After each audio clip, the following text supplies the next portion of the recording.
Kami nitong Miyerkules dahil sa lakas ng bagyo. Staff at ibang artist ay di nakarating dahil sa tindi ng pagbaha. Kaya naman kinansela ang live show. Marami pa naman mga Kim Pao fans ang naroon na umaga pa lang. May dalang banner, may dalang flowers, gano'n. Yes, tanong na sana, ano kaya ang announcement nung Wednesday, Actually, nauna tayong nalaman na may gagawing Correct. announcement. Wala pang teaser na inilalabas ang It's Showtime, di ba?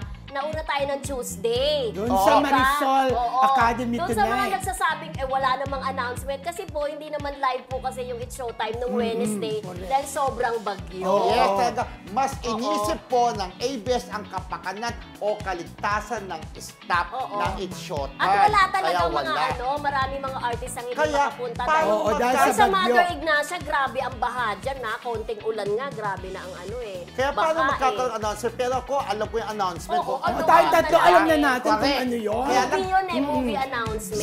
Secret. Sinabi mo na puso mo. Oo, Sinabi mo in na, yung movie alert naman, nilabas naman na nila yung teaser At saka, nung Wednesday, nung umaga na yon bago mag-It's Showtime, magkasama na ang Kim Pao, ha? Correct. Magkasama sila sa gym. Ano masasabi nyo? Kaya talagang nararamdaman na feel na natin talaga mag-jowa na. Di ba, Rodel? Tayong dalawa consistent Kami. doon. Naniniwala kami. Ewan ko lang kay Aminin nyo Mildred. man o hindi, mag-jowa na kayo, no? Correct! Oo.